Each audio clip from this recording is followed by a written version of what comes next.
Book it. I'm not as well read as I'd like to be. There's just no time to read. If you're like me, you're always on the go. And there's always so much work to do. Either I'm busy cooking dinner, or I just have to read. Even hard finding time to reflect, pray, and meditate. Follow me to find your next read. Adult story time for professionals. Book it. Hello and welcome to an episode of Adult Storytime for Professionals. I am your host, book reviewer, Ramela Janine L. Carzesi, PhD in IO Psychology, BA in Economics, and this week's book is Irresistible. And actually, let me peel off this. I borrowed this from my library, like I do a lot of my books. Sometimes I get review copies, and other times, I actually go out and buy. So anyway, this particular book, Irresistible, is by Adam Alter. And he is the New York Times best-selling author of Drunk Tank Pink. Sorry, I'm unfamiliar with that book. But anyway, Irresistible, the rise of addictive technology and the business of keeping us hooked. I, like you, enjoy spending a lot of time on my cell phone. Some evenings after work, I don't even ever really turn on the TV. I'm spending the evening, if my husband's not home, just kind of enjoying myself, reading news on my phone, looking at Twitter or Instagram, sending texts to people and, talking on it. So really, a cell phone is something that I think a lot of people are addicted to. So that was kind of like what made this interesting for me. There's lots of endorsements here. So there's one, Irresistible is a fascinating read that will leave you enlightened and alarmed. So that is a quote or an endorsement from Daniel Pink about this book. All right, so if this is your first time watching an episode of Adult Storytime for Professionals, what I do is spend about a half an hour on one book, and I have never read this book before. I'll flip through it, read some random pieces, share my reactions and insights, and at the end, I won't give a thumbs up or thumbs down, but essentially I'll give some sort of sense if I'll try to work it into my schedule, because we're all busy professionals or interested in personal development, so we have to decide how to use our time. Welcome to the age of behavioral addiction, an age in which half of the American population is addicted to at least one behavior. All right, so that right there I think is overstating it, because as long as there's been people, there's been addictions.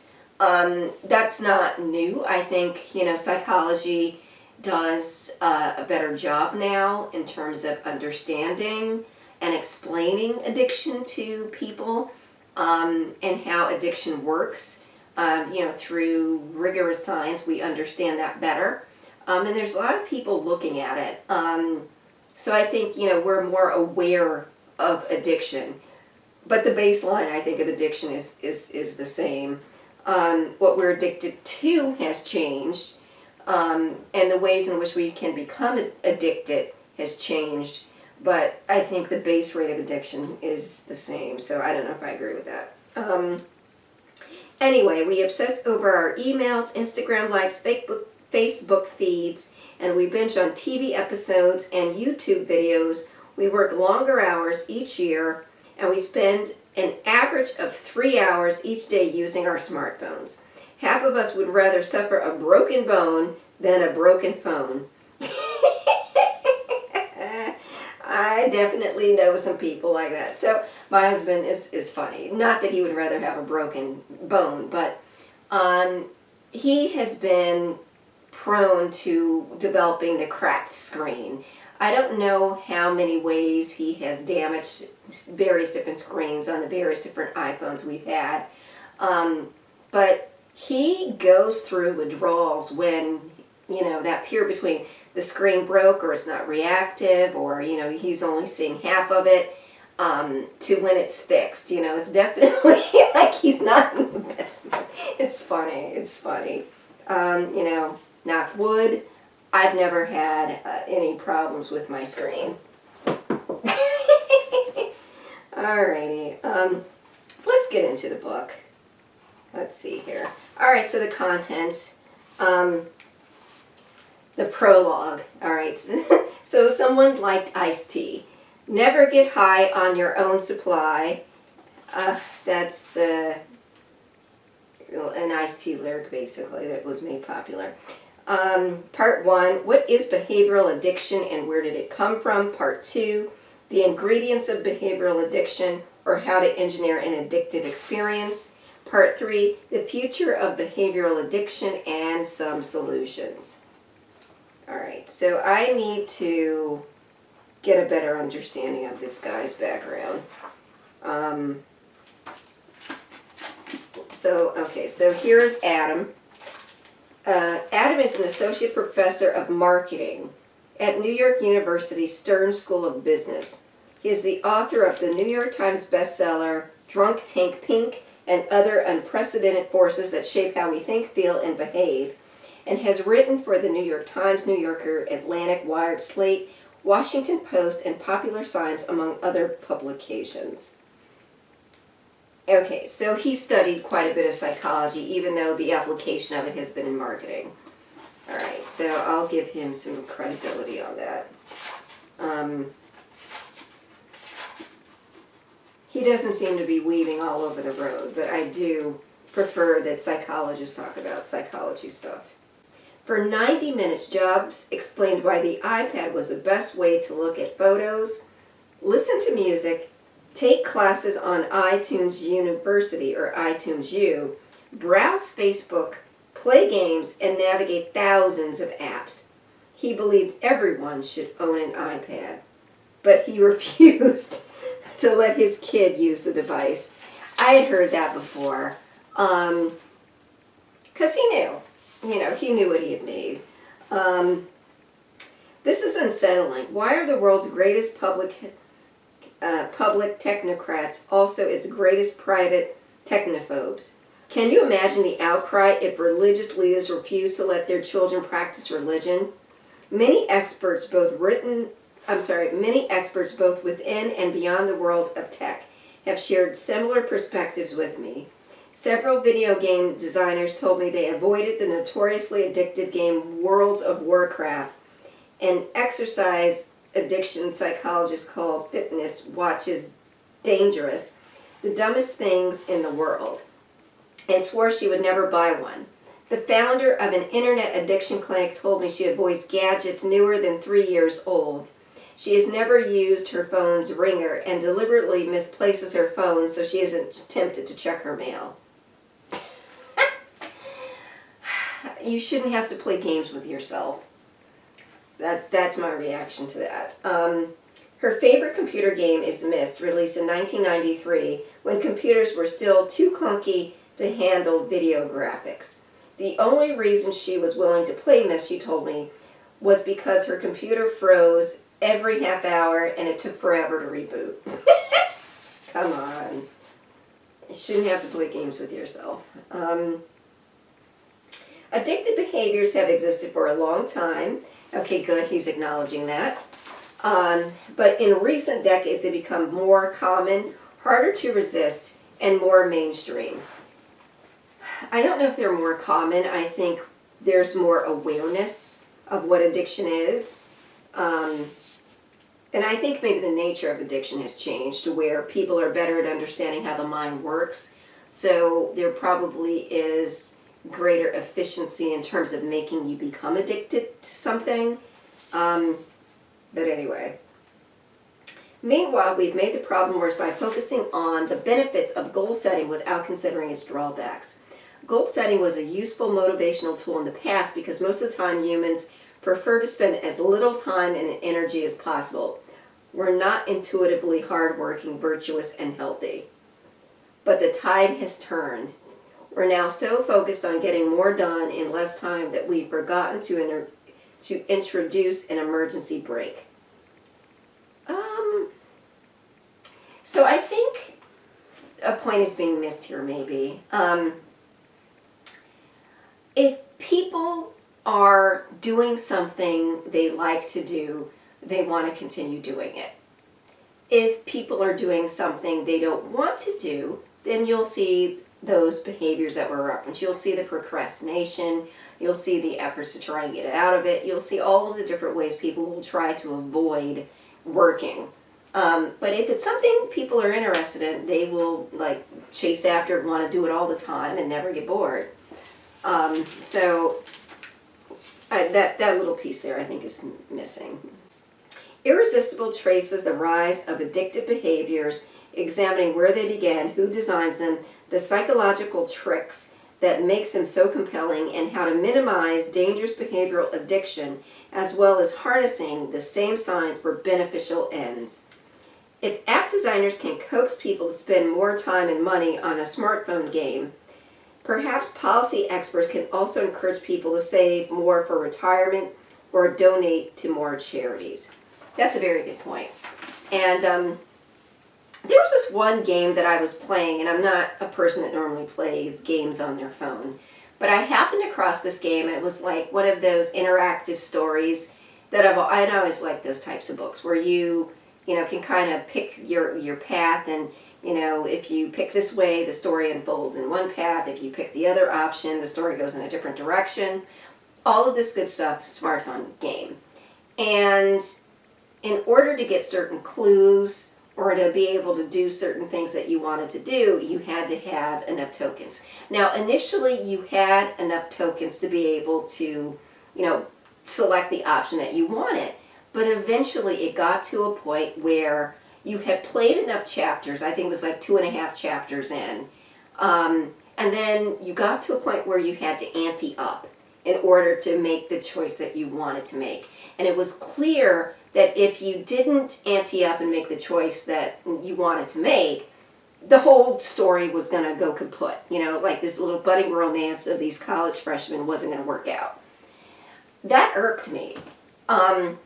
That really irked me. And so I quit playing the game. I uninstalled it. I wasn't going to ante up.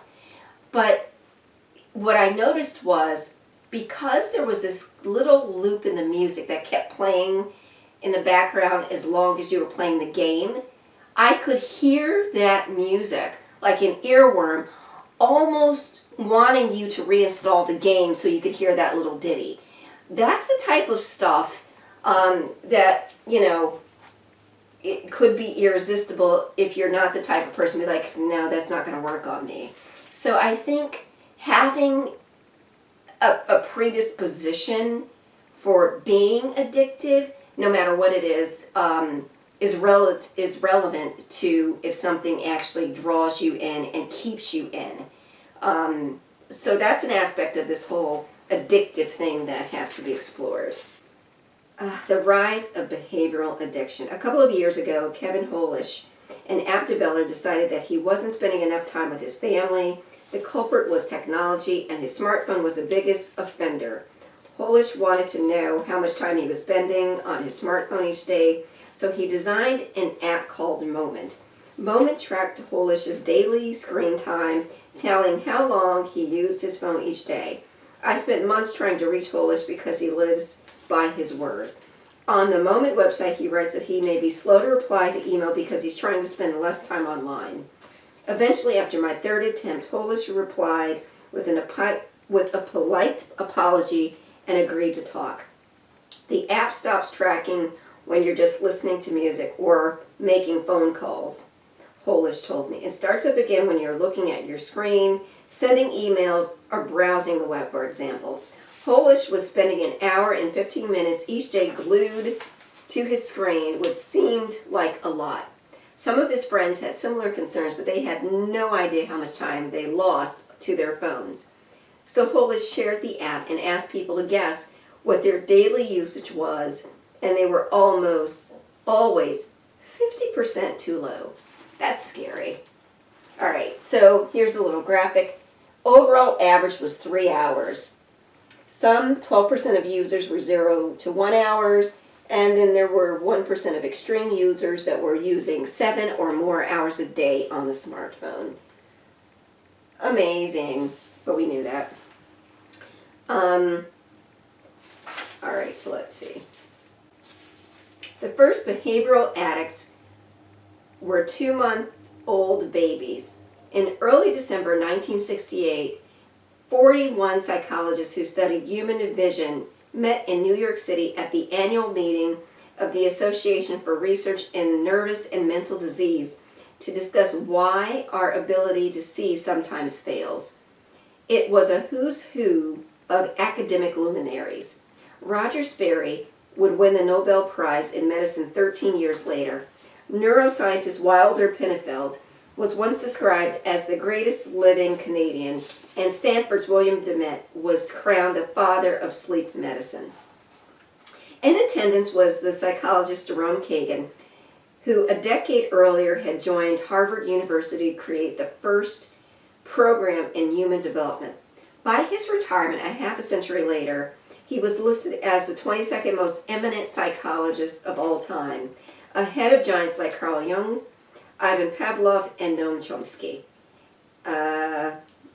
People forget that Chomsky actually started out as a psychologist before he became this activist we all know and love. At the meeting, Kagan discussed visual attention in infants, how he asked, do 2-month-old babies know what to look at and what to ignore? Their growing brains are bombarded by a kaleidoscope of visual information, yet somehow they learn to focus on some images and look past others. Kagan notes that very young babies were drawn to moving, hard-edged objects. In fact, they couldn't look away when a researcher dangled a wooden block before them. All right, so we got that. Let me skip ahead. All right. The addiction in all of us. This is a chapter that I'm in. This is one of the greatest lessons from the Olds and Milner experiment. Rat number 34 behaved like an incurable addict, but that didn't mean that there was something wrong with his brain. Like the Vietnam GIs, he was a victim of circumstance. He was simply responding as any rat would have done when a probe delivered shocks to his pleasure center. Rotenberg wondered if this might tell us something about addiction in humans. Perhaps anyone could descend into oblivion like Rat 34. We started to think of addiction as a form of learning. You can think of an addiction as part of memory, says Rotenberg. Addicts had simply learned to link a particular behavior with an appealing outcome. For rat number 34, this was a stimulation of his pleasure center. For a heroin addict, the flush of pleasure comes from a fresh hit. Okay. And then there's a chapter on the biology of behavioral addiction. I'm going to blow past that. We may come back to it. Part 2. The ingredients of behavioral addiction, or how to engineer an addictive experience. Chapter 4. Goals. The average marathon runner completes the 26.2-mile course in roughly 4.5 hours. The extremes, the elite male athletes run the distance in just over 2 hours, while the slowest walkers spend 10 or more hours on the course. You might expect a smooth distribution of times between those extremes. Something like this, where the height of each bar indicates how many runners finished at that time. So thousands of runners, marathon times, 3 hours, 4, and more than 4. A small group of runners finished less than 3 hours, with slower times becoming more common until a peak of 4 hours. All right, we knew that. All right, I'm not alone. In 2014, 4 behavioral scientists plotted finishing times of almost 10 million marathon runners on a single graph. All right, so there's different peaks. There's like different groups. So, here's where your elite group, your next group, etc., when they're peaking out. Let's see what the point is of this. That's the compelling power of goals. Even when you're 2 bananas shy of collapsing, you find the will to go on. So what happens when you reach your goal? Robert Bimone was born into a poor family in Queens, New York, just after the end of World War II. His father was abusive, his mother feared for Bob's life, so young Bob was sent to live with his grandmother. By the time he attended high school, he was tall, wiry, and athletic. He liked running and jumping, and a scout took notice as he bounded down the long jump runway. He began to win U.S. high school titles, and by the time he graduated from high school, he was among the best 2 or 3 long jumpers in the country. Bimone accepted a scholarship to the University of Texas at El Paso, where he adopted the ultimate goal for athletes: win Olympic gold. All right. The jump was so impressive that the word Bimonesque came to signify the otherworldly achievement that dwarfs its predecessors. Bimone had demolished his athletic goals. He was Olympic gold medalist and a world record holder. Okay. All right, let's see. In theory, Bimone should have been elated, but after a shaky qualifying round, he managed to summon a performance regularly cited among the 5 greatest of athletic feats of all time. The remainder of that day should have been one of the greatest of Bimone's life, but that's not what happened. In 2008, he remembered his celebration lasting only a few minutes. When I got to the medal stand, I said, "What am I going to do? I've reached the stage, so what is the next peak experience in my life?" Okay, I don't doubt that he said that, and I think the point of that is people become addicted to the idea of chasing a goal and not the end point. And so the experience of training and doing all of that and having that be your thing, chasing that thing becomes the addiction. All right, we're going to skip past goals. Progress. Beginner's luck is addictive, but some experiences are so friendly to beginners that luck is unnecessary. When I visited David Goldhill, the Game Show Network CEO, I mentioned earlier that he began by handing me his phone. I want to show you a game that I find fascinating. My youngest kid, who is 7 years old, loves it. It's incredibly simple and stupid. Do you know Crossy Road? I told him I didn't. I don't know that game either. See how long it takes you to figure out how to play the game. It took me 3 seconds. All your avatar has to do is cross the road without getting run over. He moves with simple taps of the screen. This is a simple and stupid game like Super Mario Brothers, designed so there are no barriers to entry. The minute you see the screen, you know as much as you need to know to start making progress. This reminds me of another game. I told Goldhill before he interrupted me. It reminds everyone of some other game they played. And that's what makes it irresistible. There you go. Drawing on familiarity, bringing people in with that, and having that automatic connection because people are able to associate something that they've enjoyed in the past with something that's before them now, and that draws you in. So that's true. And the whole idea of being able to get going quickly is something people like. I mean, most people don't like to struggle with the learning experience. People want that quick success. So if you can start, winning on something early, then you're more likely to stick with it and enjoy it. And then once you enjoy it, you want to keep doing it. So that's the pathway for the addiction there. Then there's something about escalation. Okay, here's a chart. So low skill level and challenge level. Low to high, low to high. All right, so if it's low, you've got some flow. I guess this is, you can be in that moment where everything's nice. And flow is defined as a channel that runs from the bottom left to the top right of the diagram. Describes the experience of tackling a moderate challenge with the skill to master that challenge. Both ingredients are essential. If the challenge is high, but you're less skilled, you experience anxiety. If you're skilled, but the challenge is low, you're bored. So, all right, requires low challenge, but you have high skill, there's the boredom. You have low skill, but high challenge, you have the anxiety. Yeah, there was a book, and I can't remember who wrote it, but it was about flow and being in the moment and having a good match between your challenge and your skills and things just kind of running smoothly because those things are aligned. For life, I can't remember who wrote that book. Anyway, cliffhangers. Oops, and it's appropriate we have a cliffhanger there. All right, so let me wrap this up then.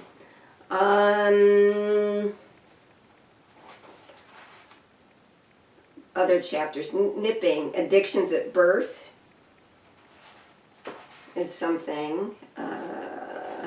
Habits and architecture. Let me read about this.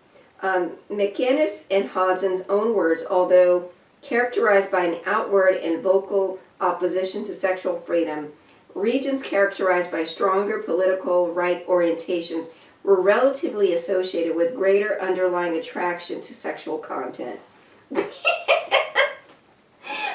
so that just reminded me of like all the story you hear about these super conservative, folks who are, Bible and church and not that, or even in other religions is that way too. But the whole thing about being so devoted to their faith and pursuing their, religion, and then you find out, they've been cheating with, their staffer, or they've got some sort of online porn addiction. It's just ridiculous. So that's not really surprising. I think it's, people that are the most vocal about something maybe are the ones that have the problem. Gamification is something that they mention in the future. I think gamification and everything is going to be a thing. I don't know. I don't think this book is for me. Just because there's some things that I've taken a little bit of issue with. Generally speaking, I think there's some nuggets of truth in this book. Again, which is Irresistible, The Rise of Addictive Technology and the Business of Keeping Us Hooked by Adam Alter.